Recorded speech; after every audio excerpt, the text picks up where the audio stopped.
Hello everybody and welcome to another session of Code Vita series, and Code Vita is getting closer and closer. Our preparation for Code Vita 2020 keeps ramping up. Just you wait, this week is full of Code Vita sessions and problem solving. So yeah, stay tuned. We're going to have lots and lots of in store for you. Some special announcements coming up soon. So if you have not yet subscribed to this channel and have not shared with your friends, please do that as soon as possible. But yeah, some really good announcements coming up. So keep stay tuned over here and keep watching this space. You're going to get some really amazing announcements regarding Code Vita and how we can help you prepare for it much better. Today I'm going to be discussing a question related to the mock Vita that had come. So this is mock Vita question called Prime Fibonacci, and yeah, it's a question that has come in Code Vita before and it's come in mock Vita as well. So we're going to have a look at this question. This question can be accessed on the Edist platform. So all you need to do is go on the link below. So I'll just one sec share that link with all of you. Yeah, so if you go on this link below over here and you access it, you'll finally land up on this page on the edist.com. This is how it looks unlocked. Obviously to unlock it you'll need to pay and unlock the course, but the question Prime Fibonacci can be done for free because it's in the free module. You go to Intro to Math and it's called Prime Fibonacci combination. So it can be done for free over here. You can go ahead and try out this question yourself. This is the question which we're going to do. Just before I start the question though, I have a couple of announcements for you right away that will be really beneficial for you. Number one is this is the first in a series of second in the series of all of the mock Vita questions we are doing. So we have already covered this television sets. Please go ahead and check it out. You can check the playlist which is in the description below. You can check out the television sets questions if you haven't already. And as I usually do, I have not only covered the solution for television sets for the given constraints, but I also covered what if the constraints were higher and you have to optimize it even further. So I have given not one, not two, but actually three approaches over there. So go ahead and check that one out. It's in the playlist below. We are doing Prime Fibonacci, so it's not coming up. It is actually discussing now, right? And the other ones, stay tuned. You are going to get all of these videos coming up soon. So subscribe to this channel and you'll get updates on this. This is continuing our series of the calendar that we had made for Code Vita. So what we're going to do is we're continuing with all of the like 4 weeks worth of questions and assessments and dot solving sessions have been completed. There's still a lot left, especially the next week and then the week after that as well for those of you who are giving in zone 2. So we will have a week 7 and as well as a week 8. So for those of you who are giving, then we're going to have a very packed week coming up. So stay tuned for that.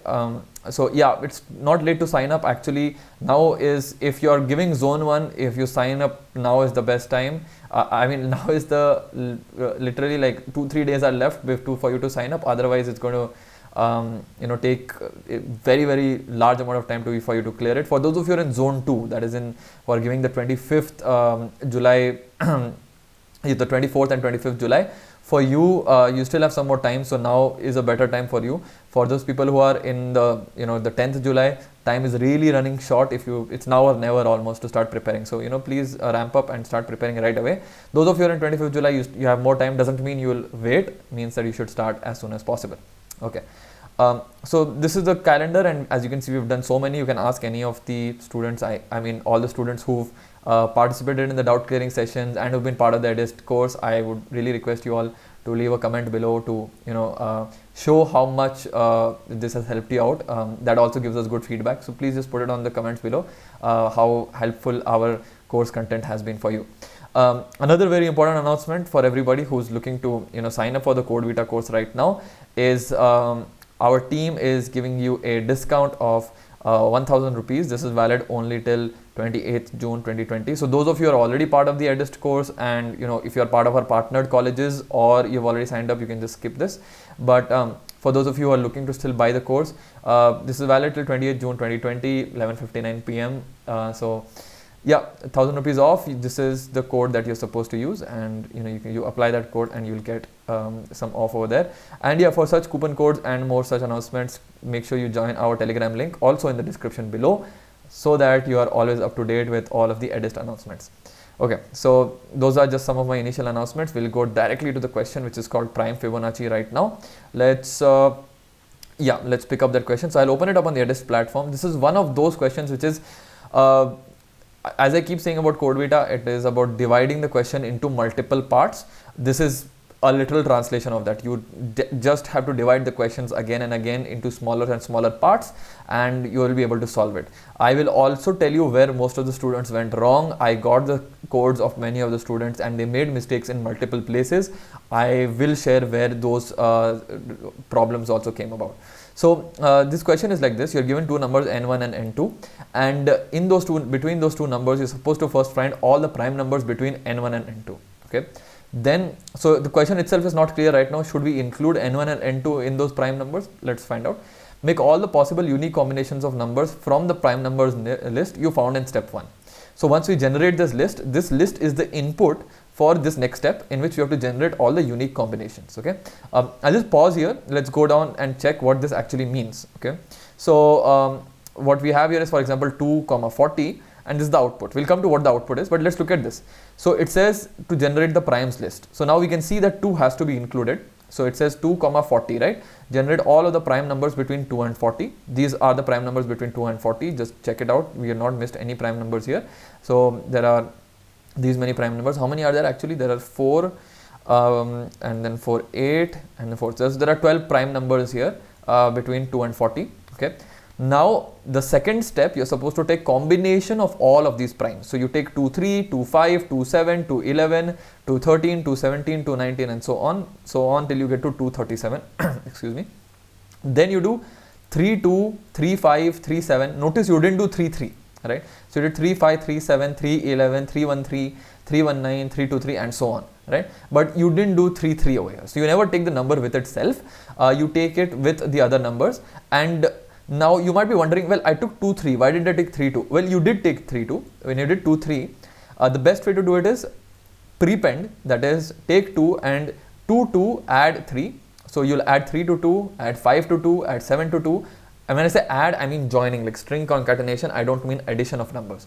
So I did 2, 3 becomes 23, 2, 5 becomes 25, 2, 7 becomes 27, 2, 11 becomes 2, 1, 1, and so on, right? Then yes, I should be doing 3, 2 as well, but the way I can do that is I'll take 3 as the first number and then I'll keep adding it. 3, 2, 3, 5, 3, 7, 3, 11, and so on. Then when I'm at 7, I'll do 7, 2, 7, 3, 7, 5, 7, 11, 7, 13, and so on. So that way I'll cover all of the combinations without having to, think about this permutation of should I do it before or should I do it after. Okay, right. So once I've done this, I don't want this list actually. I want only the prime numbers in this list.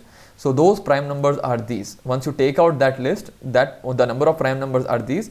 And how many such prime numbers do we have? We have 1, 2, 3, 4, 5, 6, 7, 8, 9, 10, 11, 12, 13, 14, 15, 16, 17, 18, 19, 20, 21, 22, 23, 24, 25, 26, 27, 28, 29, 30, 31, 32, 33, 34, right? And why 34 is going to come in as the next step. So what did we do? Generated all the primes, did all the combinations. Once I've got all the combinations, filter only the prime numbers from this. So that's the third step. You got the prime numbers, which are these. In this, find the minimum number, which is over here 23. You can check all the numbers. The minimum number is 23 and the maximum number you'll get is 3719. So we take the maximum number. Now taking 23 and 3719 as the first two numbers in the Fibonacci series, you have to generate the 34th Fibonacci number. And how did we come to 34? Because the size of this is 34 over here. Right? So just again summarizing it, don't get too confused, just do it step by step. We got between n1 and n2, we need to find all the prime numbers. And once we did this, we need to generate all of the combinations of the prime numbers.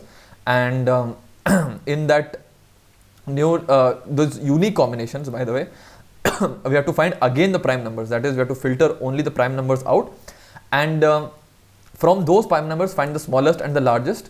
And in that, after finding the smallest and largest, use A and B as the starting points of the Fibonacci series. You might be thinking, what do I mean by this? The simple thing is, you generally start a Fibonacci series with 0, 1 or 1, 1, right? And then you keep continuing. So 0, 1 becomes 1, then 1, 1 becomes 2, 2, 1, 3, 3, 2, 5, 5, 8, 13, 13, 8, 20, 13, 8, 21, and so on, right? Similarly, what you will do is, you'll take A and B, and the third number will be A plus B, fourth number will be B plus A plus B, and so on. So that will keep going on further, right? Yeah, and then so you're supposed to print the last number of the Fibonacci series as an output, right?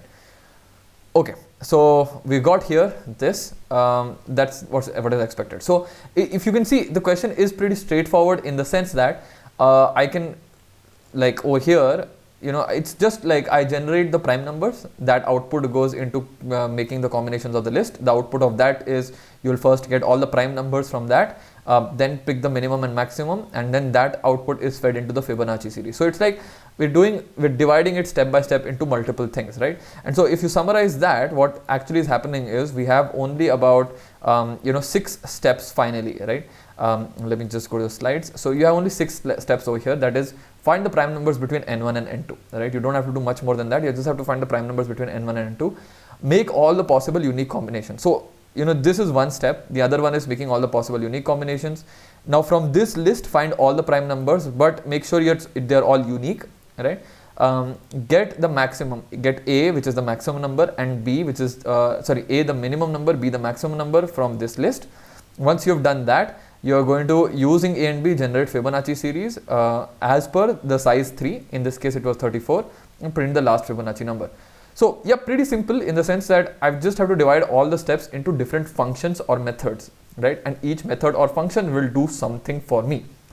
And I'll take the output from one of them, and then I'll feed it into another one. So is it as simple as that? Well, actually it is. It is not really that much difficult.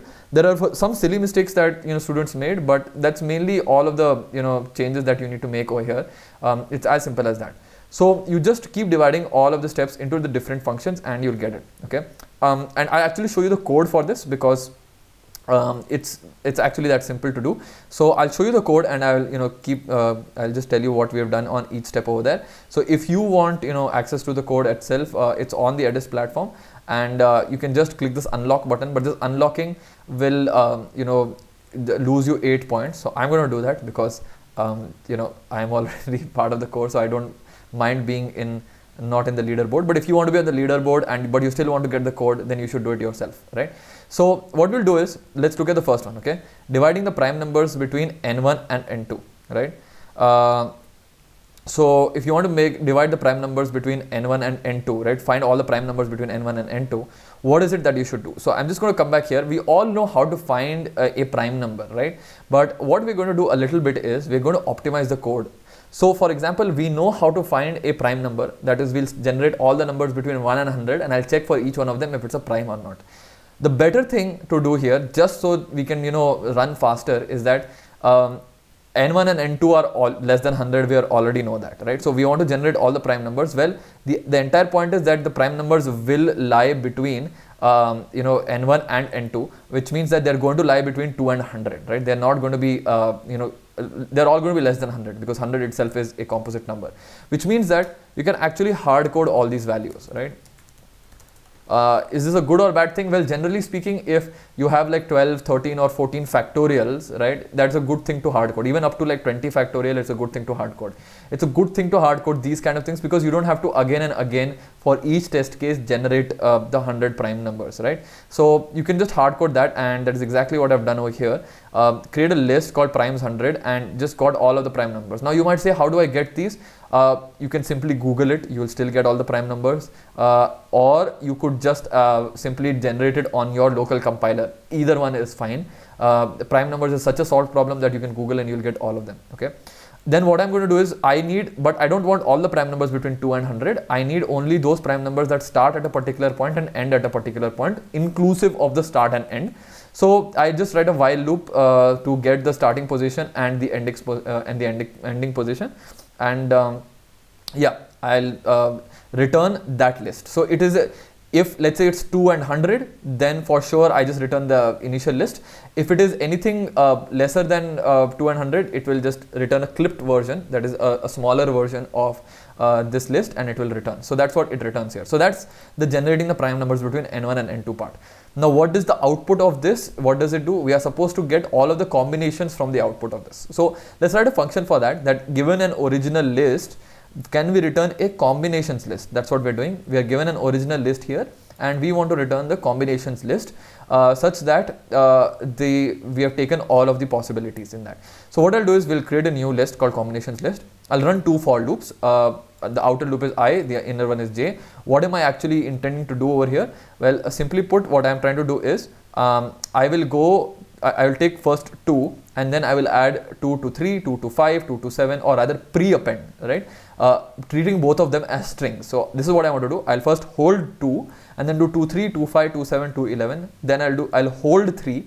So I need one loop on the outside to hold this value. I need one loop on the inside to go through each of these values, right? So that's what I need to do over here, and that's what I will be doing. So just coming back here, this outer loop is holding the current value, and the inner loop is going through each of the values. And remember, we don't have to take the number with itself. So if the indexes for both of these become same, I don't touch them, right? So I don't do anything there. If so, that is when they both are not same, that is the only time what I will do. In Python, I've done this. In other languages also there are ways to do it. I'll just come to that. But in Python, I just converted each of the original list I, that is the one I'm holding, and the one that is there that we are looping through, convert each of them to a string, add them like this, right? Then convert it to an integer again, then check if it's a prime number. So if you remember, what we were actually doing is we don't want all of the combinations, that is from the combinations we were filtering the prime numbers. What I'm doing is I'm checking if it's a prime number here itself, right? So we are generating the combination, checking is it a prime number. If it is, then only add to this combinations list over here. So that's what I'm going to do. So this is prime function. I'll just come to this in a bit.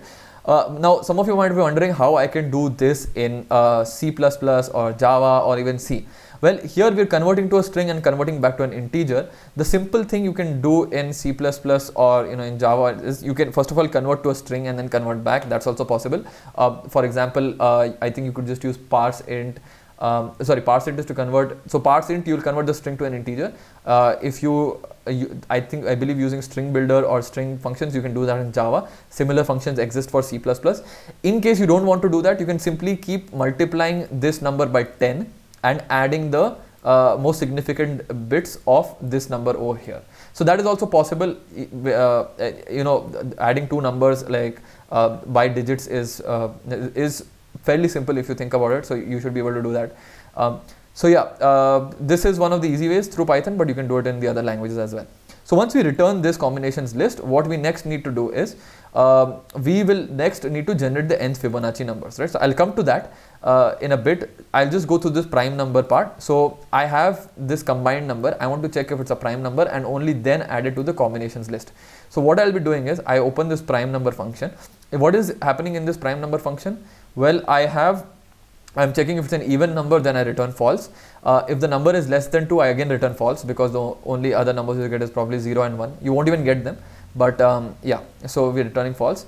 Then what we do is the very standard approach of going up to the square root and checking if from 2 till the square root, do we have any function, any factors of the number. If there are, then you return false, because a prime number has only 1 and itself as the factor. So if it gets any number between 2 and the square root, then we return false. Why are we doing till the square root and why not n by 2, or why not all the factors, all the numbers? Well, that is a very standard approach of checking prime numbers. I would encourage you to check our other videos on finding prime numbers, etc. To find to know why we are doing just up till square root of n. Okay. So if in any of these cases it's not returning prime, then you return true. That means it is a prime number. So it's a simple check. This is something you should have by heart by now. Very, very simple. In fact, you should keep this stored somewhere so that you don't make a mistake later on by missing up one condition. Just keep it stored somewhere and then copy paste that wherever you are doing a competitive program. Okay, coming back to our question. So what did we do so far? Just recapping, we got all the primes between 2 and 100. Between n1 and n2, which could be up to 2 and 100. Then what we'll do is we'll generate all the possible combinations which are unique, which are not with itself, and which are prime numbers also. So once we generate that, we also check if it's a prime or not. Once we've done that, we return this list. I'll just come to this statement in 1 second. I'll just come to this statement. So once we return that list, then from that list, we need to generate the Fibonacci numbers. That is, extract the minimum and extract the maximum. We'll let our main function do that. We'll let our main function extract the minimum and maximum. and then from that generate the Fibonacci series. So again, you might have written these functions way before. Fibonacci is a very standard series again. Let's say if n is equal to 1, that is you need only one number, then that's the first number that we want.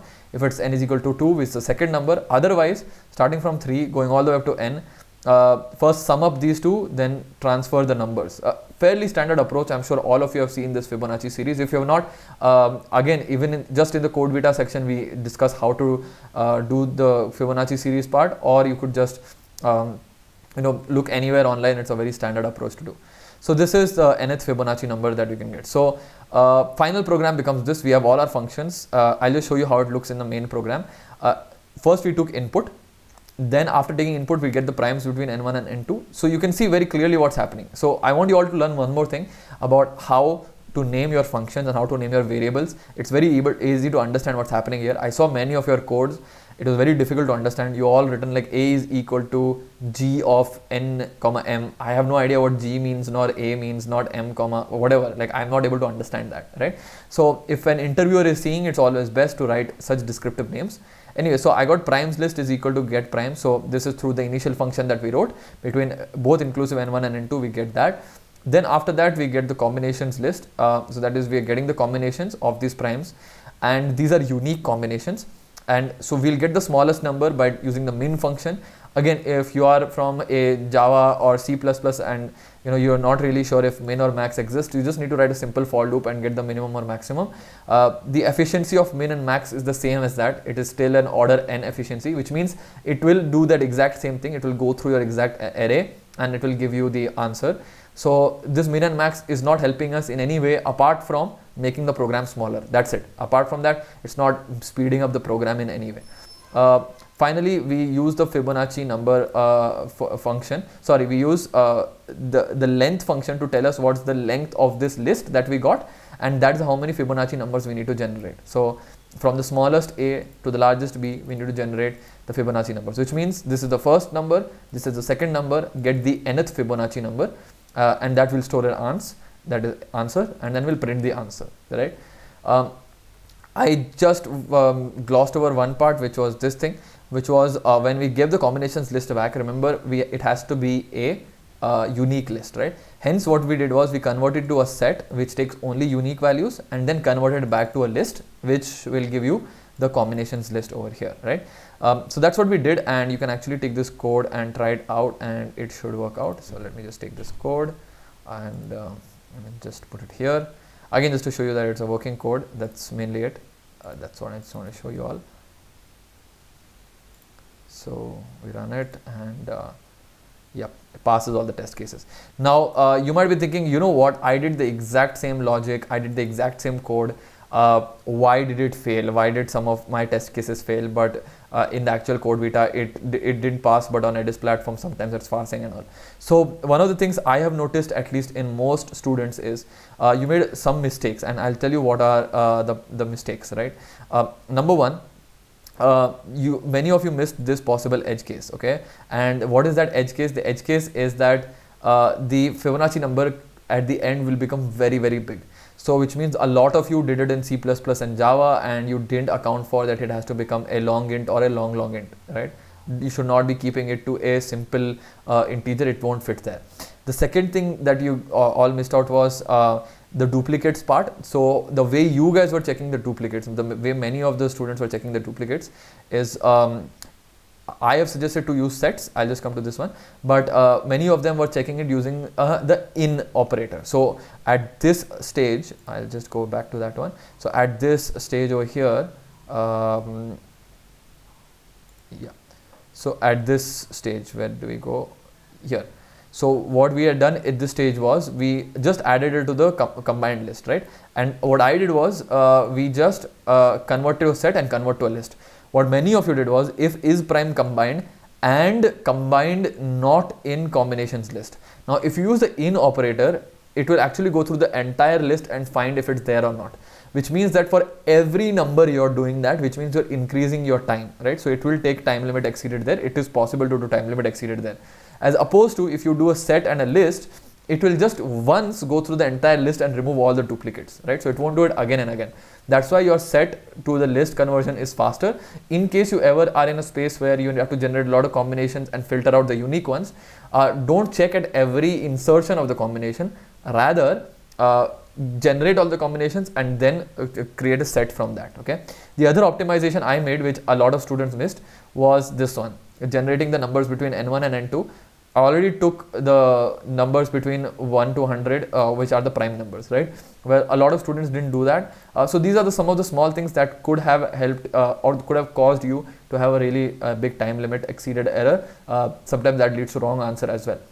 So yeah, many of you did not check the unique numbers. That was one of the issues, and you guys were taking too much time in this. That is because you are again and again calculating the prime numbers, whereas you can just hard code it. Use sets to remove duplicates. So use sets to remove duplicates. So that is the other thing, and also the limits for numbers. So it can become very big. If you're using Python, then there is no concept of like long and all of that. It just stores it in a big one. But if you're using any one of C, C++, Java, then having a really big number, you should be able to store it in long int or long, right? And all of that. So that is one thing I would suggest for you to do. If you still did all of this and didn't get it, please share your code. I would love to see and analyze what could the problem be. Possibly leave it in the comments below, and we as per our time we'll see if we can help out over there. And yes, if you want to try out this code, this question, you can just log on to edis.com and actually do it for free. You don't even need to pay up for this particular thing. It's in the free module, right? So yeah, that's mainly it from our side. Just a few reminders again. Please join the Telegram channel for all announcements on upcoming videos, webinars, assessments, everything. And subscribe to this channel. You're going to get many more CodeVita material this week and some very special announcements. So please do stay tuned. And finally, don't forget to use the CodeVita 1000, CodeVita-1000 coupon. It's valid only till 28th of June. So if you take longer than that, it's not going to work out. So yeah, take this content and take this coupon and enjoy the content. So that's mainly it from our side. Thanks for joining in. I hope everybody is having a productive lockdown where you're staying safe first and foremost. I pray for your health, and I hope you are using this to prepare for coding and get a better career. CodeVita has one such opportunity, and you'll have many more opportunities hopefully coming soon. That's it from our side. If you like this, click the like button, share with your friends, and don't forget to subscribe to this channel. Leave some comments below if you like our content, if you find some improvements, whatever it is. We'd just love to hear from it. Thank you so much. And if you have certain videos or certain questions that you want us to cover, do share in the comments below. We are actively listening. A lot of you wanted prime Fibonacci, so we've done prime Fibonacci, and a few of the most popular demands are coming up soon as well. So yeah, leave them in the comments below. Thanks everybody once again, and I'll catch you all next time. All the best to everybody. Thank you.